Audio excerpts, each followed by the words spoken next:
बिहार का पूर्णिया जिला एक ऐसा जिला है जहां से बिहार की राजनीति की दिशा और दशा तय होती है, लेकिन आज जिला अपराधियों की जद में है। शूटआउट जोन बन गया है। आम से लेकर खास तक की जान खतरे में है। बदमाशों के बंदूक से निकली गोली खाकी के खौफ को खामोश कर रही है। देखिए ये खास रिपोर्ट। पूर्णिया में पुलिस फेल। 9 बजे घटना हुआ है सर, अभी कितना 10 बज रहा है। अपराध का खुल्लम खुल्ला खेल। हर रोज गरज रही बदमाशों की बंदूक।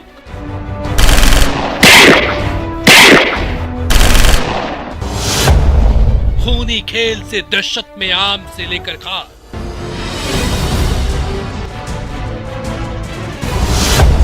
तीन दिन में 5 मर्डर से हाहाकार।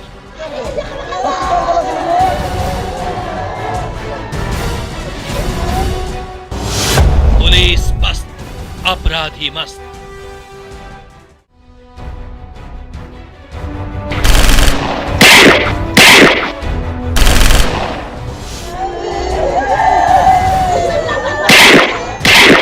पूर्णिया बिहार का सबसे पुराना जिला है। पूर्णिया भारत के सबसे पुराने जिलों में से भी एक है, जिसका गठन आज से तकरीबन 250 साल पहले किया गया था। जिसके बाद पूर्णिया जिले का विभाजन कर 3 नए जिले बनाए गए। पहले कटिहार को 1976 में पूर्णिया से अलग कर दिया गया। फिर साल 1990 में अररिया और किशनगंज को एक नया जिला बनाया गया। इस जिले का इतिहास बेहद अहम रहा है। मुगल काल के दौरान यह जिला बेहद अहम जिला हुआ करता था। इसके पीछे वजह यह है कि यह जिला सैनिकों के लिए ज्यादा सुरक्षित माना जाता था। पूर्णिया जिला मां पूरण देवी के मंदिर को लेकर भी काफी मशहूर है। जानकारों का मानना है कि इसी पूरण देवी के नाम पर इस जिले और शहर का नाम पूर्णिया पड़ा। ये कोसी और महानंदा नदियों के किनारे बसा है, जो बिहार की राजधानी पटना से महज 375 किलोमीटर दूर है। राजनीतिक दृष्टिकोण से भी यह जिला बेहद अहम है। इस जिले ने बिहार को मुख्यमंत्री दिया है, जिनका नाम भोला पासवान था। कृषि क्षेत्र में भी पूर्णिया का अहम योगदान है। इसे धान का कटोरा भी कहा जाता है। ख्याति प्राप्त साहित्यकार फणीश्वर नाथ रेणु का जन्म भी यहीं हुआ था। कला के क्षेत्र में भी इस जिले ने अपना नाम रोशन किया है, लेकिन जैसे जैसे समय बीतता गया, ये शहर अपनी पहचान खोता चला गया। सारी खूबियां मिटती गईं, अपराध का ग्राफ बढ़ता गया। 9 बजे घटना हुआ है सर, अभी कितना 10 बज रहा है।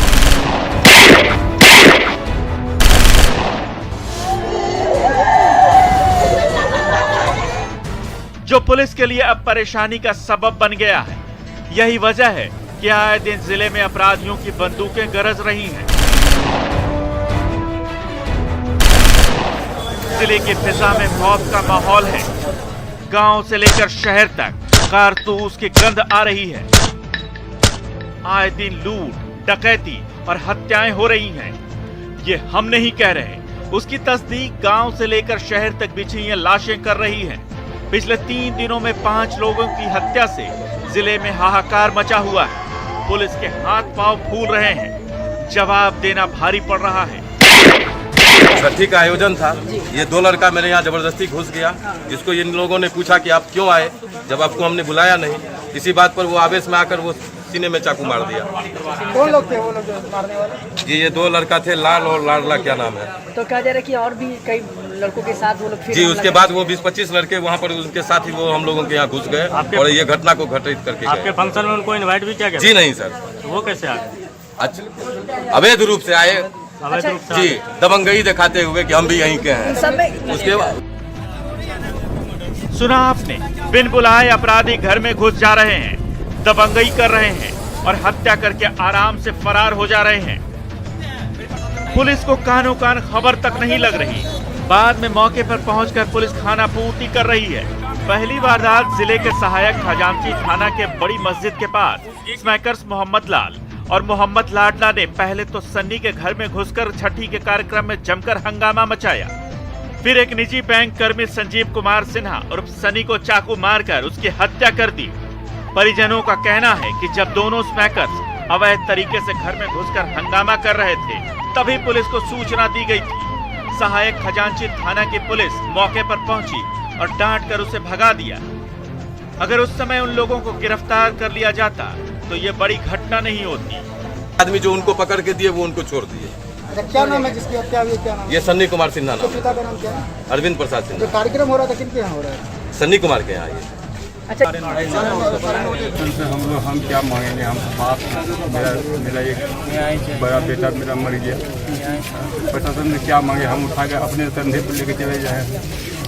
बोलिए आप बताइए, हम बोल दूँ इतना बेटा यही था सब मेरा, ये बड़ा यही मेरा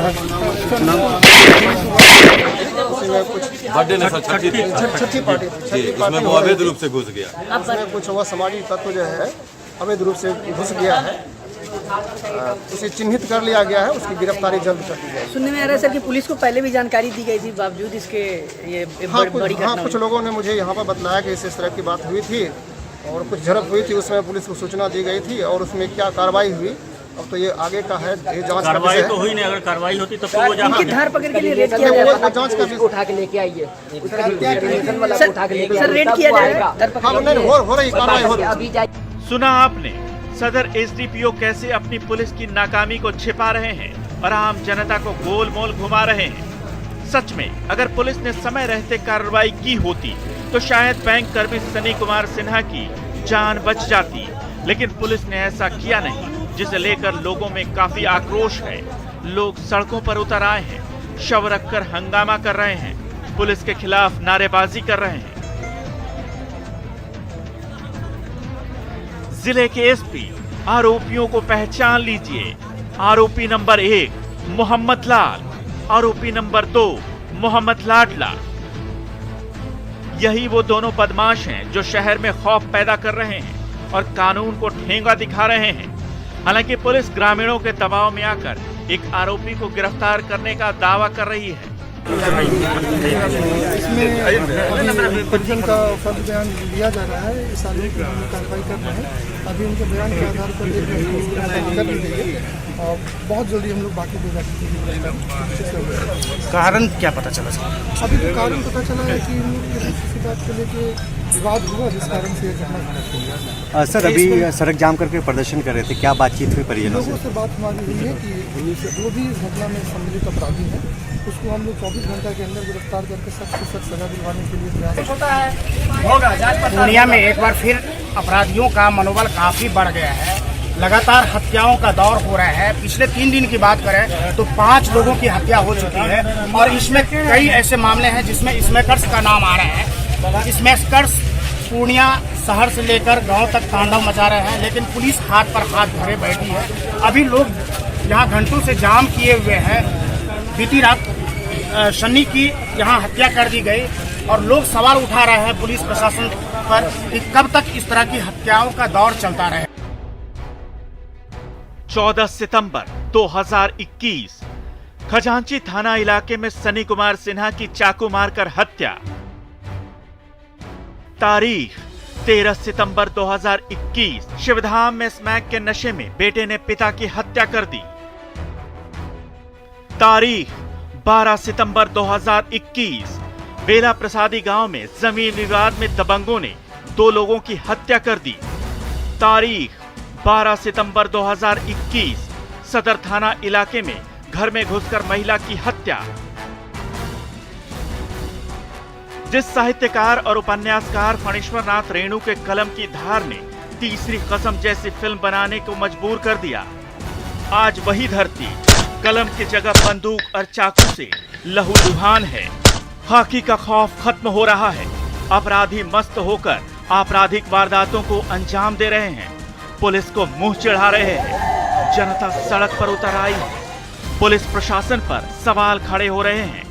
ऐसे में जरूरत है जिले के एसपी को बढ़ते अपराध पर संज्ञान लेने की, पुलिस की चुस्ती और गश्ती को दुरुस्त करने की, अपराधियों के जहन में खौफ पैदा करने की, जनता में सुरक्षा का विश्वास जगाने की, ताकि जिले में अमन और चैन कायम रहे, ताकि अपराध पर लगाम लगाई जा सके। न्यूज़ 18 के लिए पूर्णिया से कुमार प्रवीण के साथ ब्यूरो रिपोर्ट। 9 बजे घटना हुआ है सर, अभी कितना 10 बज रहा है। अब वक्त हो चला एक छोटे से ब्रेक का, हम जल्द हाजिर होते हैं।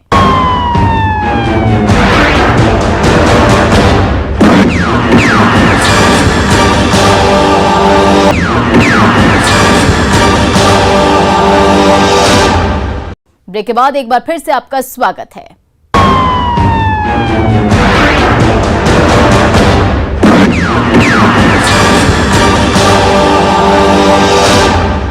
मेडिकल प्रवेश परीक्षा नीट में जिस सॉल्वर गैंग का खुलासा हुआ है वो बेहद चौंकाने वाला है। वाराणसी में पहली बार एक लड़की इस गैंग के जरिए दूसरे की जगह परीक्षा देती पकड़ी गई और इस लालच ने मां बेटी को सलाखों के पीछे पहुंचा दिया।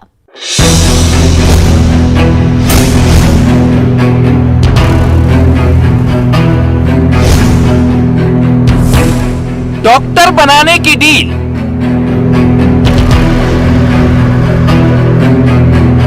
$5 लाख का सौदा,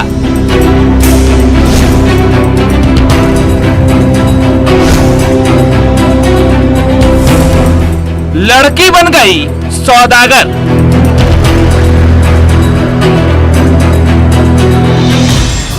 सॉल्वर गैंग की कहानी तो आम है, लेकिन आज जो हम आपको दिखाने जा रहे हैं वो बेहद चौंकाने वाला है। इस गैंग में अक्सर लड़के पकड़े जाते रहे हैं, लेकिन इस बार वाराणसी में पहली बार ऐसा मामला सामने आया है जिसमें एक लड़की को क्राइम ब्रांच ने परीक्षा देते हुए रंगे हाथों गिरफ्तार किया है।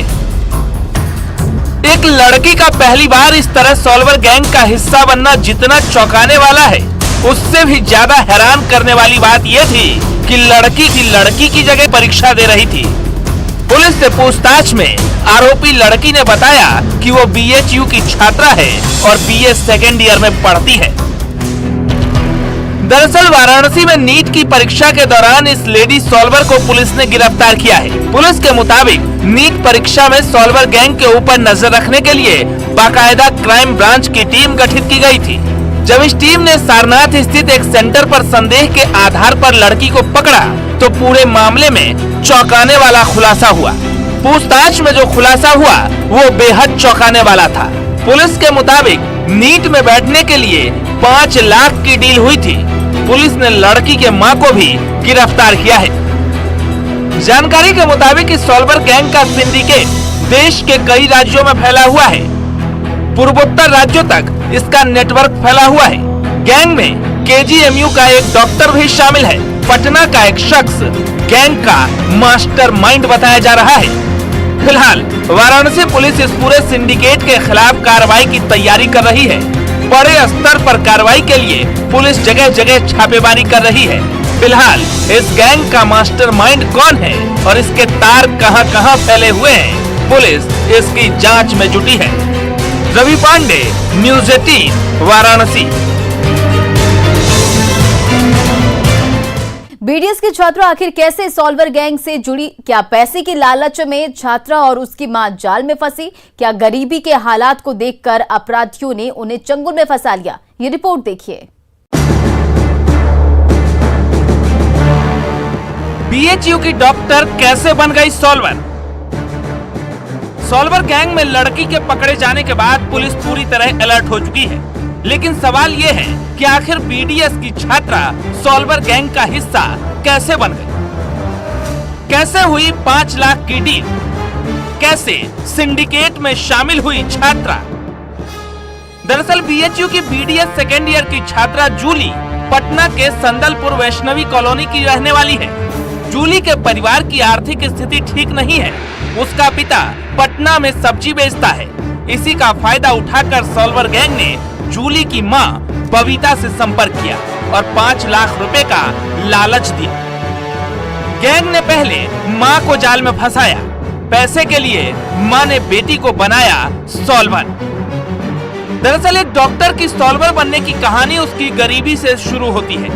सॉल्वर ने पहले उसकी मां बबीता को जाल में फंसाया और जूली को इसके लिए राजी करने की बात कही और साथ में ये भी कहा कि अगर तुम्हारी बेटी हमारी कैंडिडेट की जगह बैठकर परीक्षा दे देगी तो सेंटर से बाहर निकलते ही 5 लाख रुपए थमा दिए जाएंगे।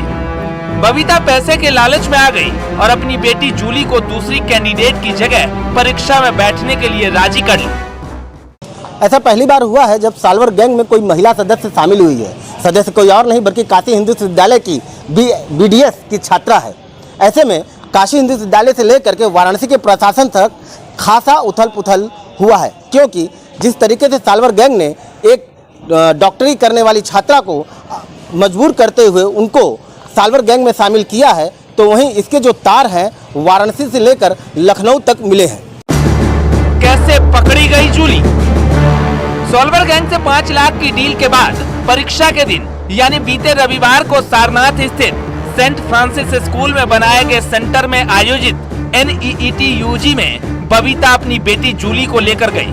परीक्षा हॉल में निरीक्षकों को जूली पर शक हुआ तो सूचना पुलिस को दी गई, जिसके बाद क्राइम ब्रांच प्रभारी अश्विनी पांडे अपनी टीम के साथ गए और जूली से पूछताछ करने लगे और जूली का फर्जीवाड़ा उजागर हो गया। जूली ने सारी बातें पुलिस के सामने उगल दी, जिसके बाद पुलिस ने जूली के साथ उसकी मां को भी गिरफ्तार कर लिया। बबीता और जूली से पूछताछ में 2 दलालों का भी पता लगा। इस पर क्राइम ब्रांच ने बबीता के मोबाइल की कॉल डिटेल की मदद से बिहार के ही खगड़िया निवासी विकास को पकड़ा। फिर गाजीपुर के मोहम्मदाबाद क्षेत्र से ओसामा शाहिद पकड़ा गया। ओसामा और विकास से अलग अलग पूछताछ की जा रही है। पूछताछ में यही सामने आया है कि मूल अभ्यर्थी का चेहरा जूली के चेहरे से मिलता जुलता था। दोनों की फोटो फोटोशॉप की मदद से ऐसे तैयार की गई कि कोई भी देखकर जूली और मूल अभ्यर्थी को अलग अलग ना समझे। इसके बाद जूली को उस अभ्यर्थी के दस्तखत की सैकड़ों बार प्रैक्टिस करवाई गई थी। इस मामले में वाराणसी पुलिस ने 4 लोगों को गिरफ्तार किया है, जिसमें BDS की छात्रा समेत उसकी मां और 2 दलाल भी शामिल हैं। तो वहीं पुलिस अब इस मामले के मास्टर माइंड को पकड़ने के लिए बाकायदा टीम भी गठित कर दी है और जल्द ही दावा किया जा रहा है कि मास्टरमाइंड सलाखों के पीछे होगा। रवि पांडे, न्यूज़ 18 वाराणसी। अपराधी चाहे लाख शातिर हो, तफ्तीश की दिशा अगर सही है तो बच नहीं सकता कोई गुनहगार सलाखों के पीछे जाने से।